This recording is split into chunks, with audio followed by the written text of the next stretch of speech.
Mari saudara-saudara kita buka firman Tuhan di dalam Injil Yohanes pasal yang ke-15. Injil Yohanes pasal 15. Ayat-ayat ini sudah begitu terkenal, maka dari itu kita baca mulai ayat yang pertama. Injil Yohanes pasal 15. Mulai ayat pertama, demikian firman Tuhan. Yohanes pasal 15. Akulah pokok anggur yang benar dan Bapakkulah pengusahanya. Setiap ranting padaku yang tidak berbuah, dipotongnya.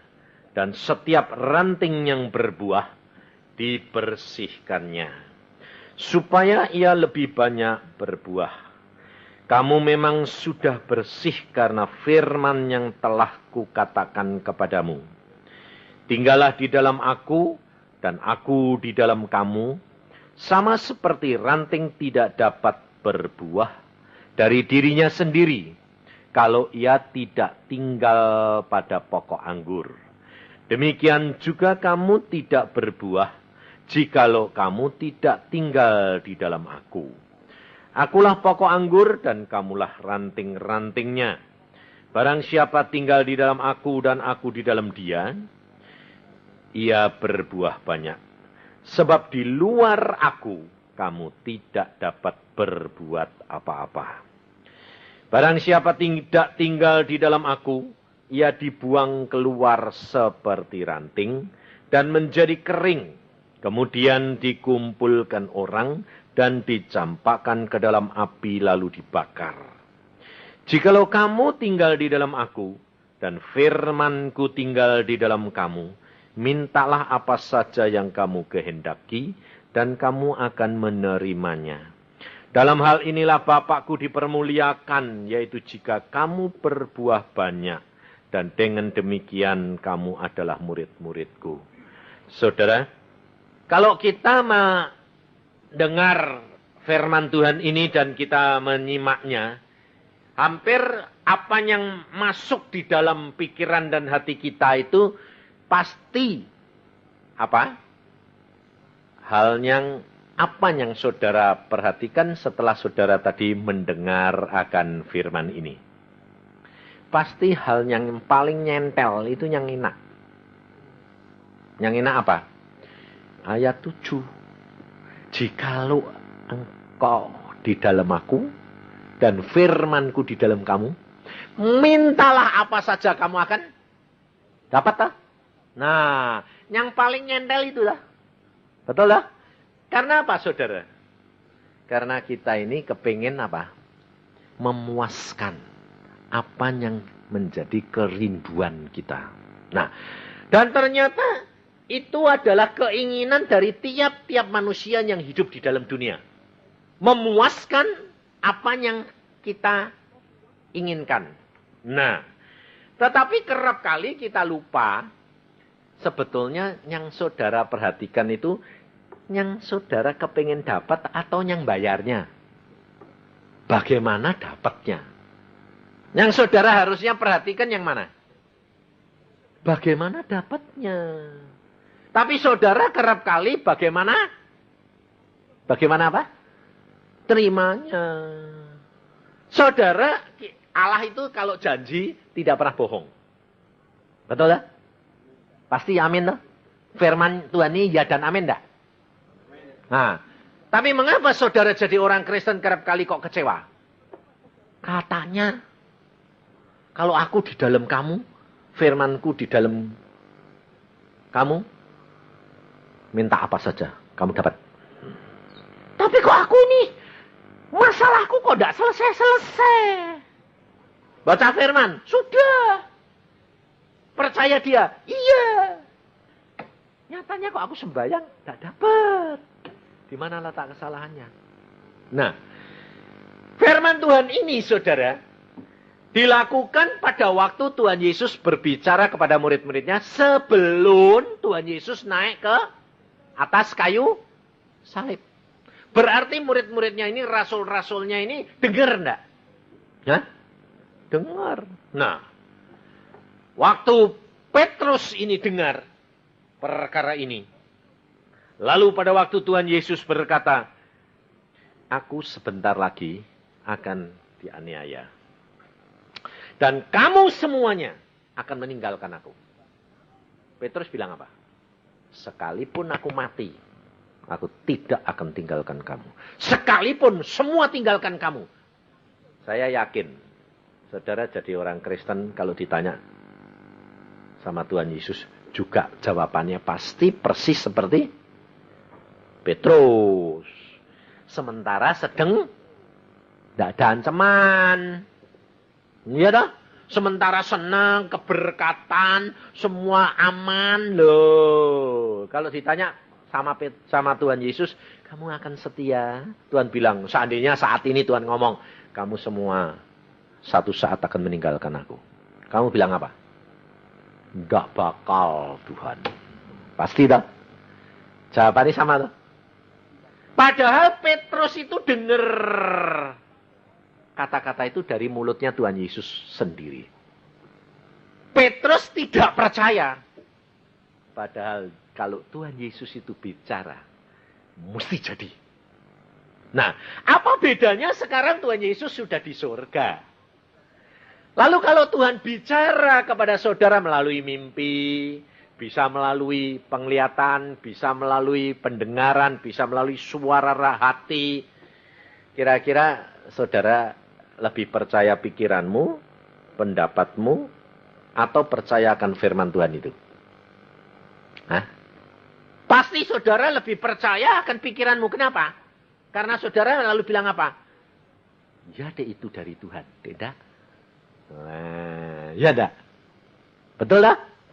Nah, apa bedanya sekarang sama Petrus?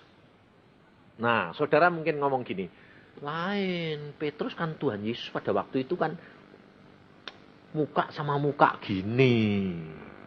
Loh, tapi sekarang ini Tuhan Yesus nggak kelihatan, betul? Tapi firman-Nya yang saudara ini baca ini ya dan amin pada. Hah? Nah, kenapa saudara kok ragu-ragu?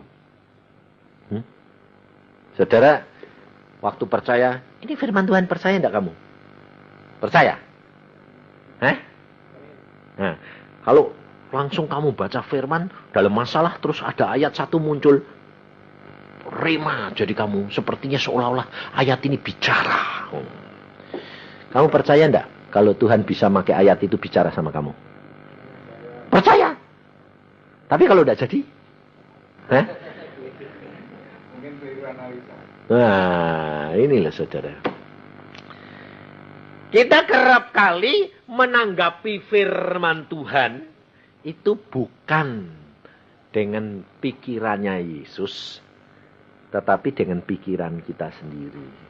Nah, dengan cara begitu, saudara tidak akan sampai kepada kegenapan akan firman daripada Tuhan. Padahal ayat ini sudah berkata dengan jelas, firman-Ku yang membersihkan kamu. Tapi kalau saya katakan gini, saudara baca firman banyak-banyak, nanti firman ini akan berjalan dan akan membersihkan kamu. Apa yang diartikan membersihkan? Artinya pikiran kita, cara berpikir kita, dan watak perangai kita yang jelek itu semua akan diubahkan oleh Tuhan. Saudara bilang apa? Mana bisa? Ini. Padahal segala sesuatu itu dimulai dari pikiran, saudara. Maka Petrus pada waktu itu tidak percaya. Karena apa? Karena dia tahu dia mau setia sama dengan saudara dan saya. Kita mau setia sampai mati. Tapi kalau sudah menghadapi satu kenyataan, Petrus pada waktu lihat Tuhan Yesus ditangkap, seorang gadis perempuan tanya, kamu muridnya toh? Enggak loh. Karena apa saudara? Terancam keadaan diri kita. Coba sekarang saja saudara, coba. Saudara, salah satu contoh yang kecil.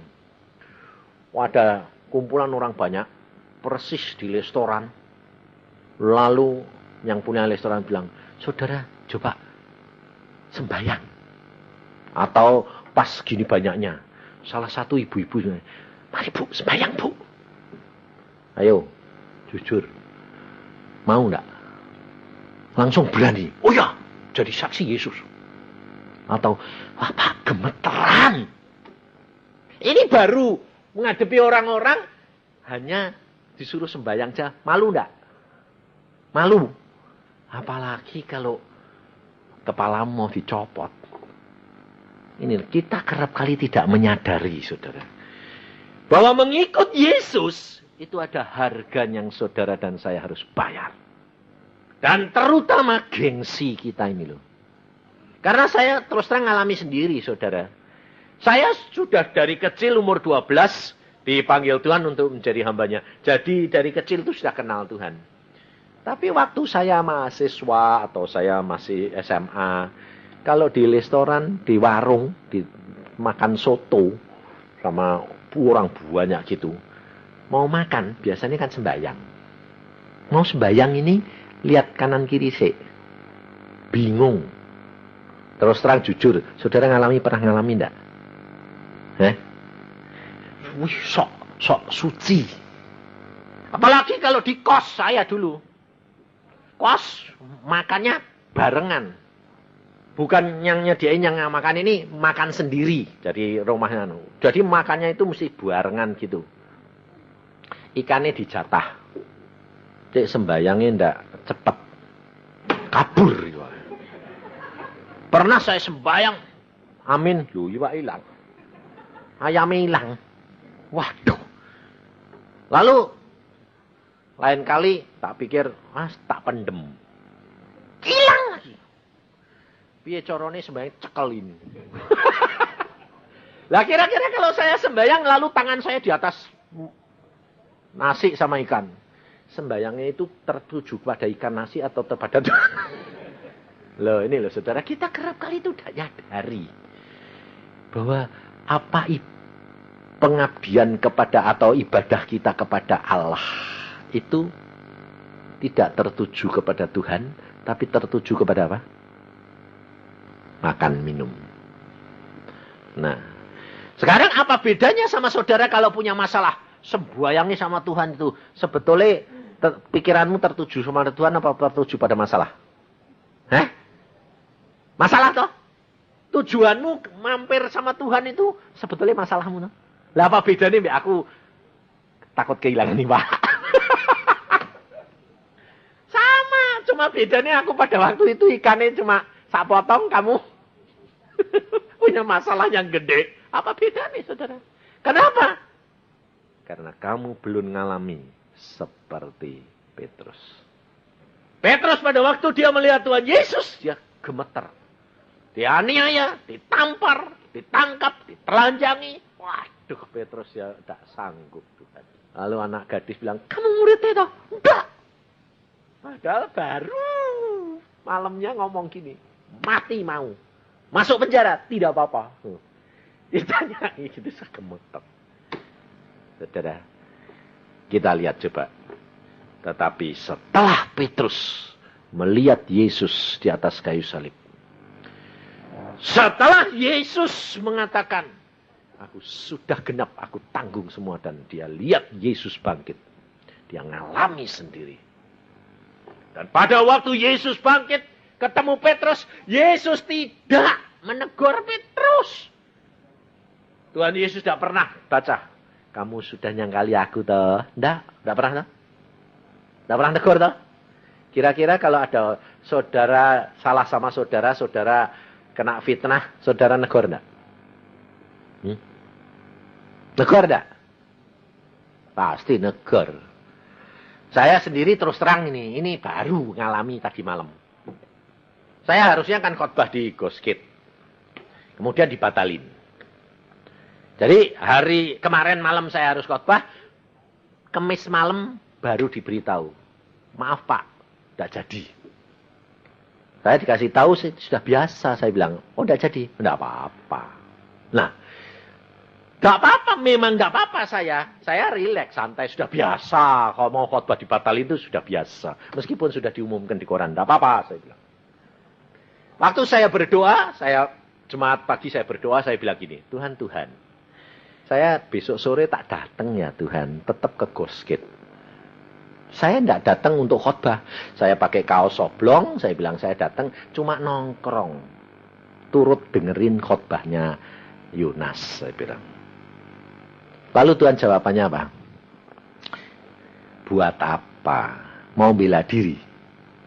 Saya pikir-pikir, bela diri sih enggak. Cuma aku kepengen panitia ini ngumum kene itu piye. Nah, apa bedanya?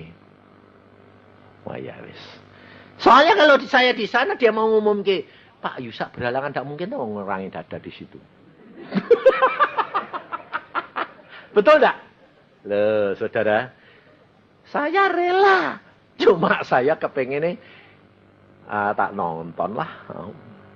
Nah, kalau saya datang di Gosgate, mau tidak mau panitia ini bingung enggak?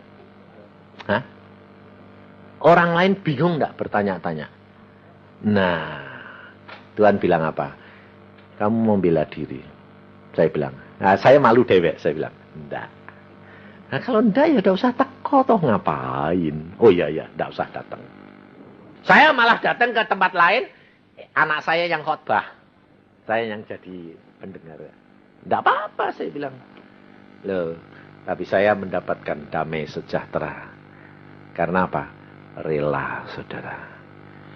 Yesus sudah memberi contoh bahwa kita harus rela apapun yang orang lain berbuat kepada kita. Karena apa? Karena kasih itu percaya akan segala sesuatu. Kasih itu salah satunya percaya akan segala sesuatu. Berarti segala sesuatu yang terjadi dalam diri saya, kita percaya bahwa itu Allah punya maksud yang indah.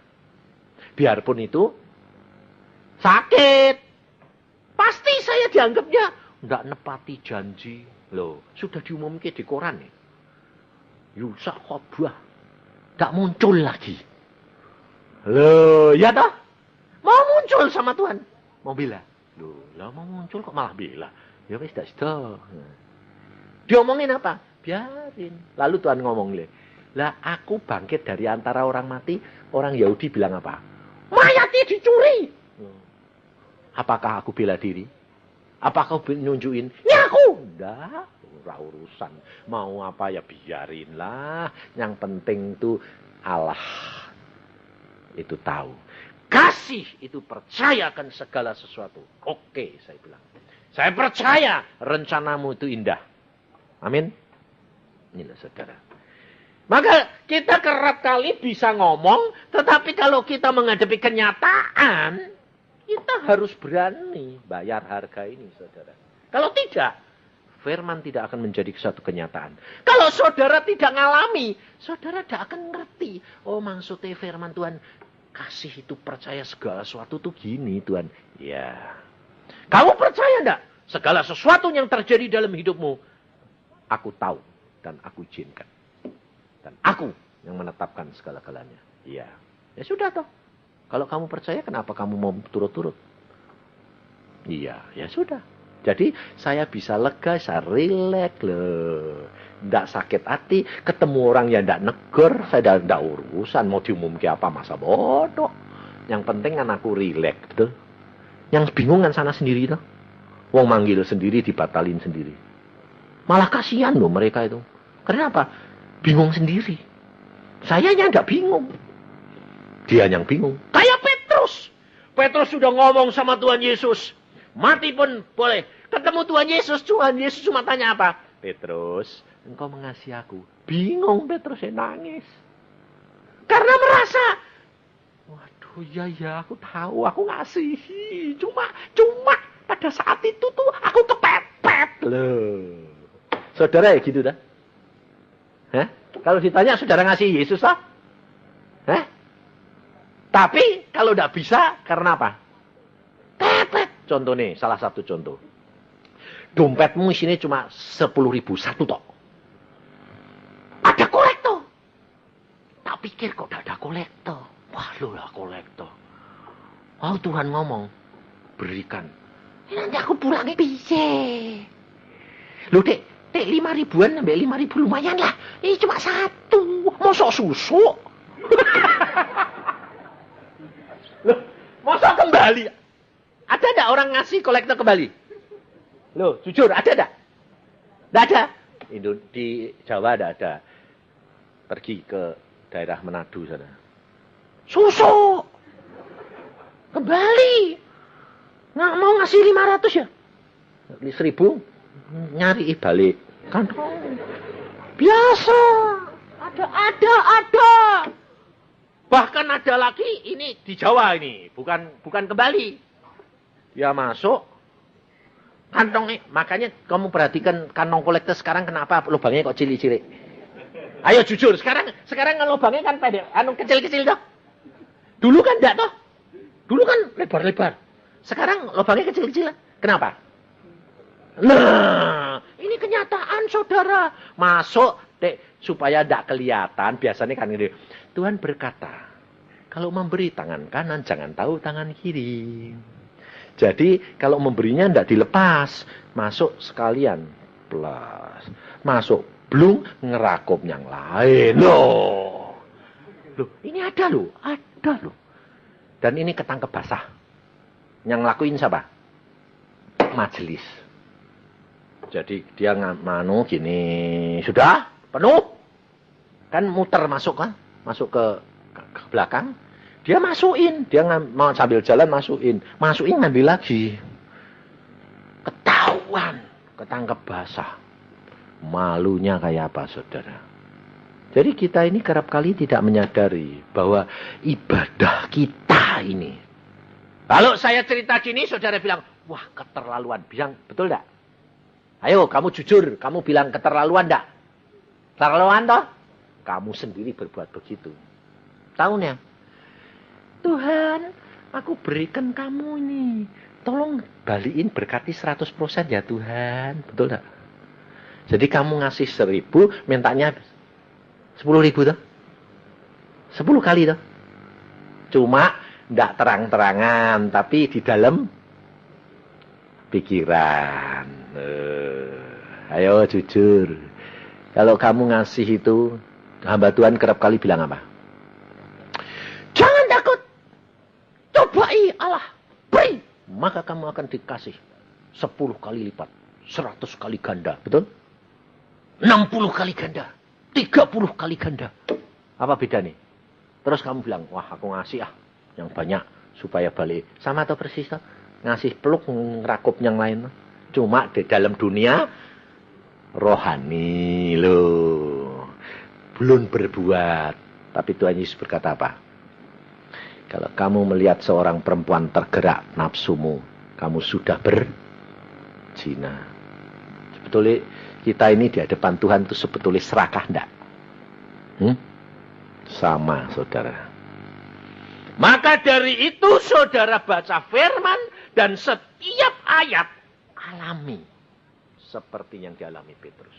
Petrus setelah dia mengenal Yesus secara pribadi, dia ngalami sendiri. Diubahkan Petrus. Kita lihat di dalam Kisah Rasul. Pasal yang ke-12. Luar biasa Petrus ini.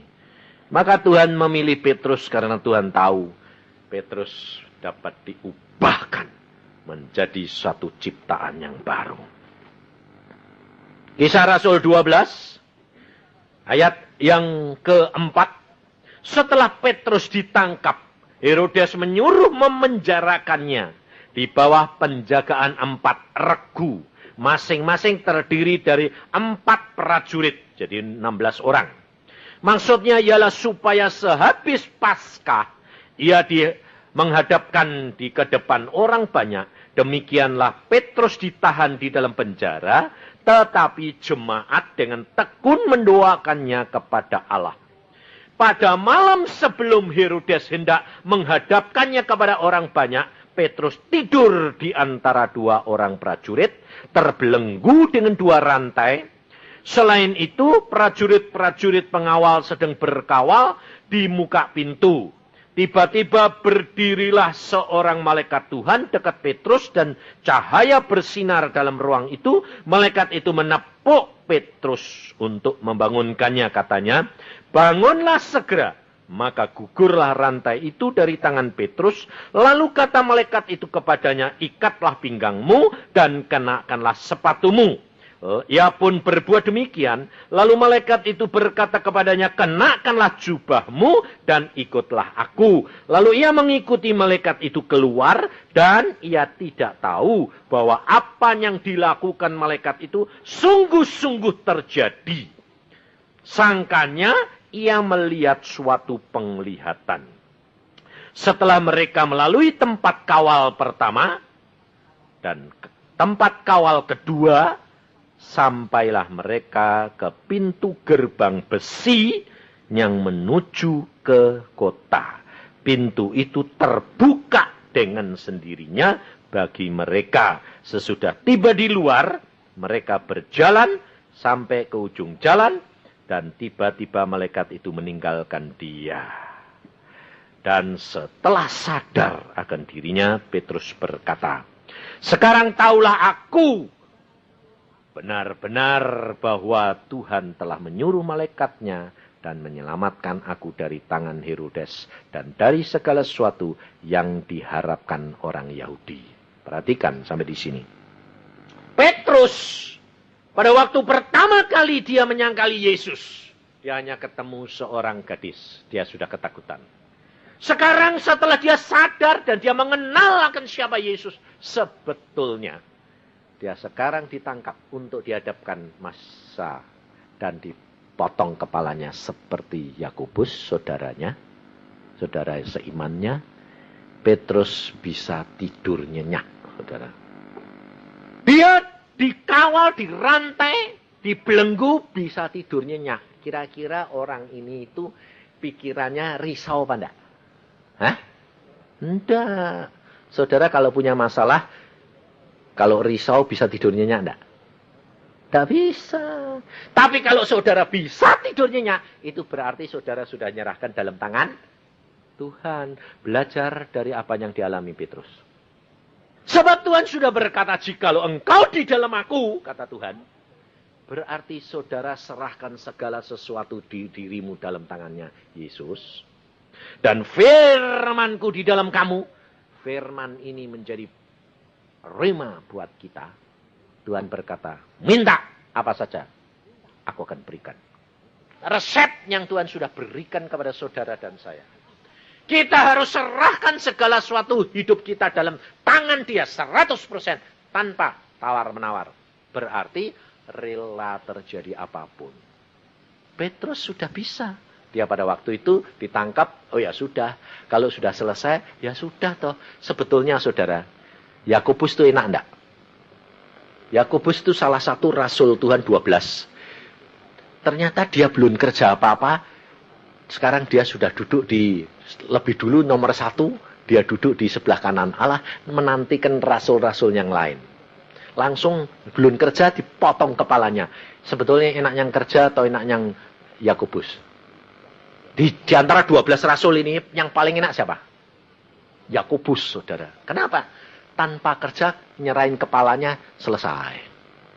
Dan murid yang lain, saudara tahu Petrus, kerja setengah mati, masuk penjara, keluar penjara, terus kemudian matinya disalib, dijungkir, dibakar.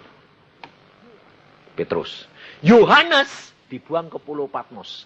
Saya sudah pernah ke Israel, lalu pergi ke Pulau Patmos. Saudara tahu, di sana tidak ada pohon. Karang semuanya. Dan Yohanes dilepas di situ, mati kelaparan. Dan Yohanes sudah pernah digoreng. Wajan besar, mendidih, Yohanes dicemplungi, plung, digoreng. Tidak mati. Tidak mati, ambil lagi, buang ke Pulau Patmos. Nah, sengsara enggak? Hah? Paling enak Yakobus. Sebab zaman itu matinya Yakobus itu tangkap, dihadapkan, bunuh, diliutin, pling, enggak ada semenit, copot sudah, selesai. Yang lain masih kerja setengah mati, dia sudah nunggu di sana bersama dengan Yesus. Kedudukannya sama. Raja muda semua, 12. Loh. Enak mana? Mau jadi Yakobus?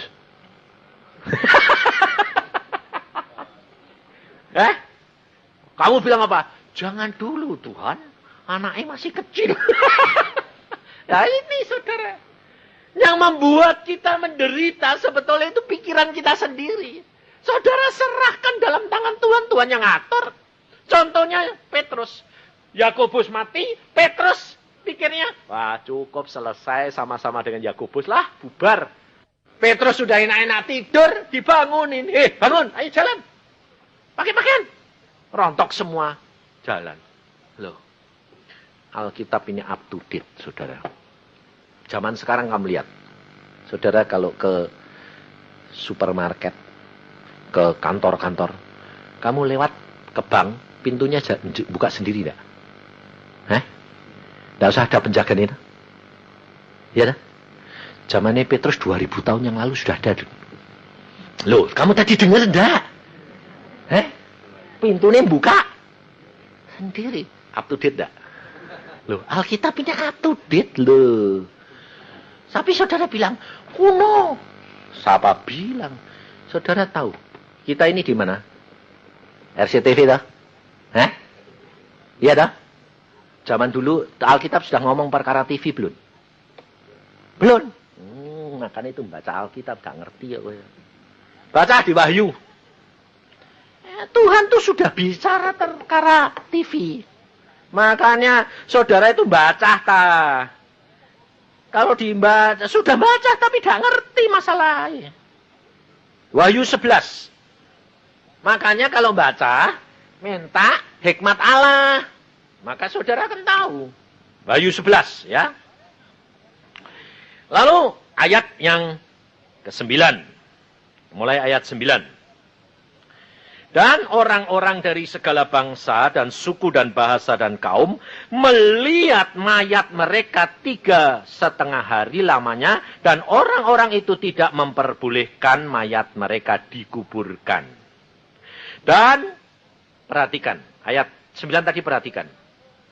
Dan orang-orang dari segala bangsa dan suku dan bahasa dan kaum. Berarti ini seluruh dunia enggak? Melihat mayat mereka 3,5 hari lamanya. Dan orang itu tidak diperbolehkan mayat mereka dikuburkan. Bagaimana caranya? Kok orang nanti ada dua saksi Tuhan nanti akan mati di Yerusalem. Kemudian seluruh bangsa di seluruh dunia ini melihat mayat mereka. Dan tidak boleh dikuburkan. Semua suku, semua bangsa, semua dunia ini melihat. Sekarang kejadian di Senayan, saudara bisa lihat di Surabaya enggak? Melalui apa? Nah, firman Tuhan ini bicara perkara apa? TV, saudara. Waktu saya baca ini, Pak, saya waktu tahun itu, pada waktu tahun 49. Belum ada ini. Saya baca ini, saya bilang, mana mungkin Tuhan. Ada 2 saksimu mati di Yerusalem kok seluruh dunia melihat. Saya bilang, mana mungkin. Saya bilang. Kalau koran ya bisa, tapi kan tidak bisa lihat Tuhan. Saya bilang, Tuhan bisa jawabannya apa? Tunggu anak, waktunya akan tiba dan kamu akan melihat kegenapan firman Tuhan. Saya diomongi gitu, saya bilang, ya mana coba tak buktiin. Baru tahun 70. Tahun 70, jadi 21 tahun. Waktu saya lihat Rudy Hartono main di All England, Tuhan bilang, kamu lihat Rudy di mana? Sedang nonton ini saya. Tuhan bilang, kamu lihat Rudy di mana? Wah, di All England.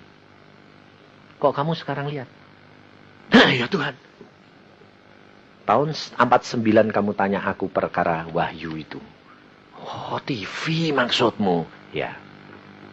Cuma zaman itu tidak ada TV, betul?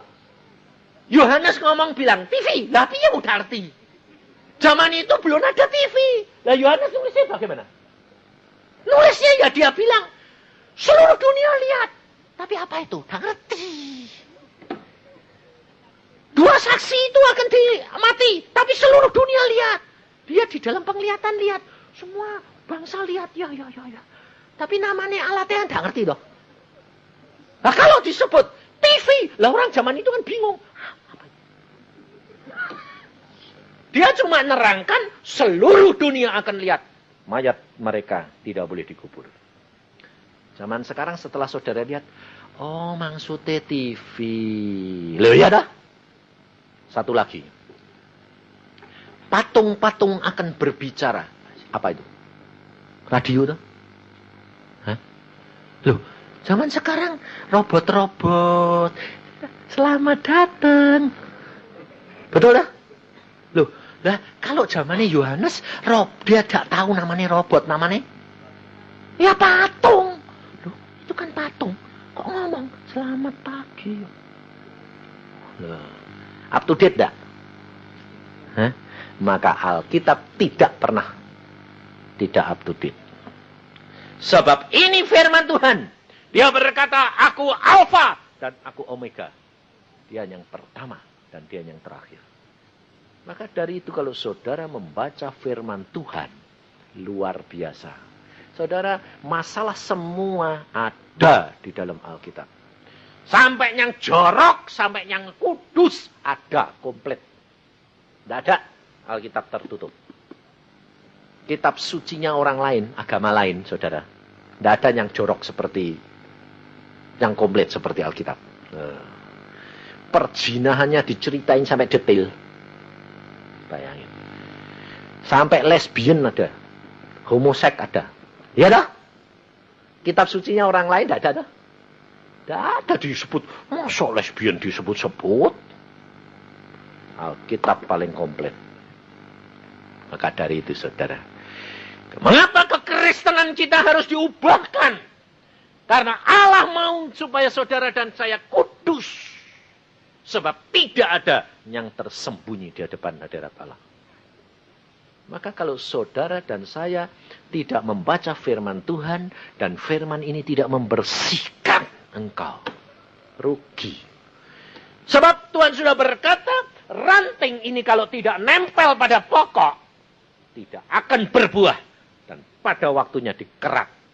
Jadi jangan kira kalau kita sudah percaya Yesus sudah dibaptis, tapi saudara tidak baca Alkitab, tidak menjadi pelaku firman. Saudara bilang, yang penting kan nanti selamat kok enak. Yesus berkata, kamu harus berbuah. Tidak berbuah, potong. Tuhan berkata. Maka dari itu saudara, jangan sekedar agama, tetapi lakukan firman Tuhan dengan benar. Tiap hari firman Tuhan engkau baca. Dan kalau engkau ditegur dengan firman Tuhan karena watak dan perangaimu belum berubah. Bagaimana caranya sekarang? Bagaimana caranya kita mendapatkan apa yang Tuhan berkatakan? Jikalau engkau di dalam aku dan firmanku di dalam kamu. Minta apa saja. Ini yang penting saudara. Bukan janjinya, tetapi bagaimana kita mendapatkan semuanya itu. Hidup penuh dengan penyerahan yang total. Allah yang menetapkan seperti Petrus. Jangan takut. Kalau belum waktunya mati, tidak bakal mati. Petrus sudah ditetapkan mati. Tapi Tuhan berkata, belum waktunya. Lewat pengawalnya tidak tahu. Pintunya buka. Pintunya bukan pintu kaca loh. Itu besi. Buka dewek. Jalan. Keluar. Rantai belenggunya lepas loh. Saudara tidak perlu takut. Meskipun sekarang saudara menghadapi satu masalah yang berat sekalipun. Jangan takut. Serahkan dalam tangan Yesus. Tunggu. Dia mengirim pertolongan. Rema. Pasti akan jalan keluar ada. Kenapa? Karena dia sudah berkata, aku jalan, kebenaran, dan hidup. Maka Yesus berkata, jikalau engkau di dalam aku, berarti saudara di dalam Yesus menyerah total. Hilang. Hilang. nekat, berani, lepaskan segala sesuatu. Kamu hanya berpegang akan firman-Nya, maka akan terjadi segala sesuatu itu. Ini hidup kekristenan. Maka kita kerap kali harus berlatih. Setiap kejadian ini dipakai untuk kita berlatih, saudara. Sebab Tuhan sudah berkata, barang siapa setia dalam perkara yang kecil, dia akan diberi tanggung jawab yang besar. Kita kerap kali susah, saudara. Saya sendiri sebagai hamba Tuhan, jangan dikira gampang, sulit. Apalagi saya kerap kali dipanggil orang untuk sembahyang. Nah, waktu saya sama anak saya ini pergi ke Boromius rumah sakit di Bandung. Ada ibu sakit, dokter berkata tinggal semalam. Nanti tinggal malam ini, besok sudah siap saja. Jadi sudah disiapkan segala-galanya. Waktu saya dipanggil, anaknya ini dokter, dia bilang, Pak Yusa tolong doain mama saya. Kenapa? Mama saya sudah ada harapan, dokter bilang malam ini. Loh, nah mamahmu koma? Nggak Pak, tapi goyang terus Pak, nggak bisa berhenti.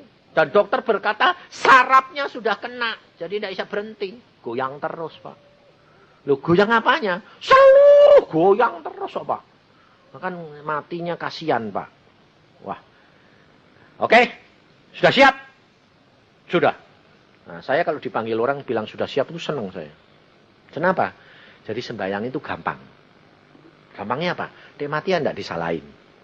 Jadi saya bilang sudah siap? Sudah. Karena dokter sudah bilang tinggal semalam. Jadi dek mati ya tidak apa-apa toh. Jadi saya bilang oke. Sampai saya sama anak saya, Jenny. Saya cuma gini. Waduh. Ibu ini sih kasihan ya Tuhan. Sudah tua. Keroncalan terus gini ditonton sama anak cucu. Bayangin saudara. Sampai pakaiannya itu tidak bisa nempel. Hampir terlanjang. Saya bilang, Tuhan kasihan dipermalukan.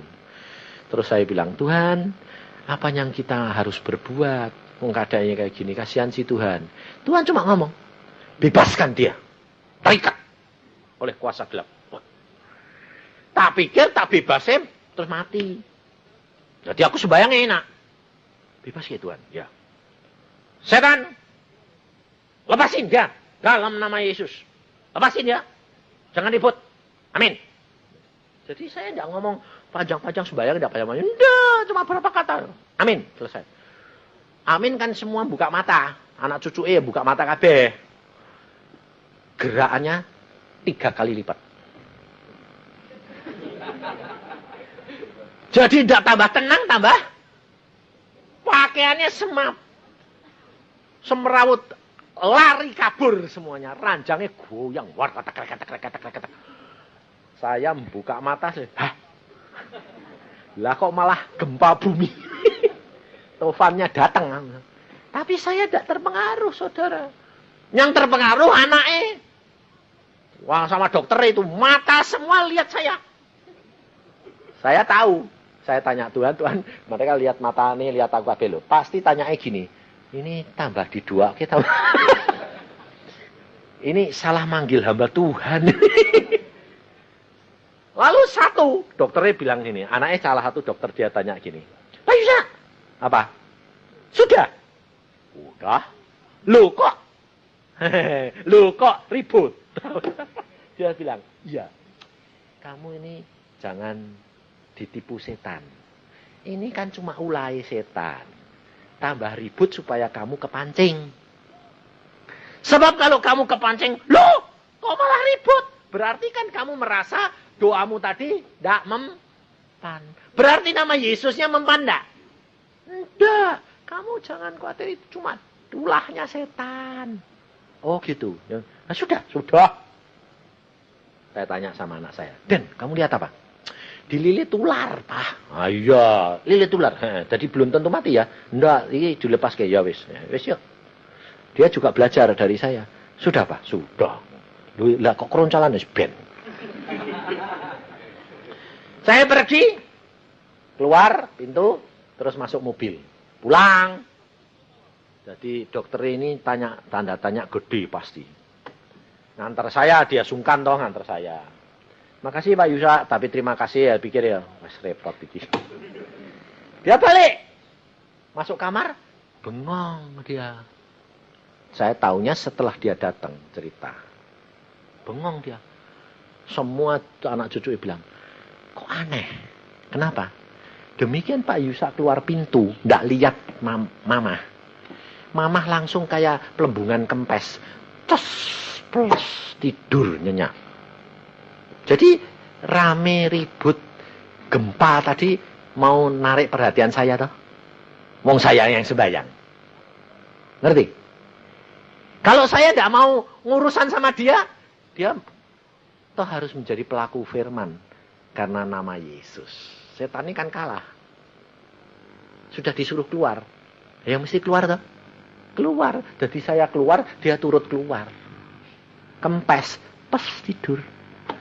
Besoknya lusa, saudara tahu, emak ini datang ke rumah saya sama anaknya. Dia bilang, oh ya terima kasih. Ada apa kok terima kasih? Aku bilang, lo ini lo mae. Mae yang mana? Lo yang kemarin mbok. Dua ke itu, sing 2-3 patah kata yang kamu ngomong. Sudah. Oh, loh kok sembuh? Aku malah bingung. Loh kok sembuh mak? Katanya mati. Dokternya bingung pak. Kenapa? Diperiksa itu malam itu pak. Dokternya bilang, loh, saraf-sarafnya semua sempurna. Dan dokter bilang, ini sih sudah sembuh sempurna, sudah besok pulang. Jadi sembuh sempurna. Lalu saya bilang, Tuhan ini sembuh kenapa? Lalu Tuhan bilang apa? Kasih tahu, jangan sakit hati lagi.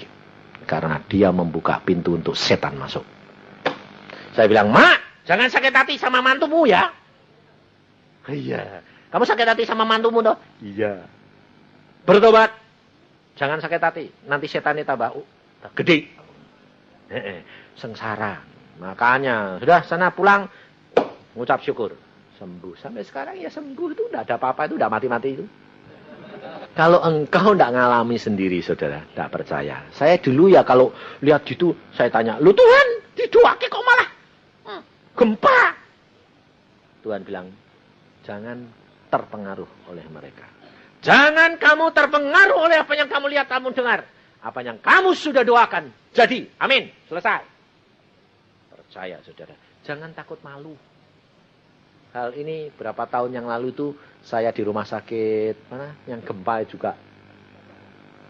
Rumah sakit mana itu? Husada. Saya mampir situ ada seorang bapak. Dokter bilang ini tinggal mati karena paru-parunya itu sudah jebol semua seperti saringan. Jadi napasnya sudah Senin Kemis, ludahnya darah. Lalu istrinya bilang, Pak mampir sih Pak, doain, oke? Kenapa? Dokter bilang tidak ada harapan Pak, sudah mau mati. Ya sudah, beneran tak pikir.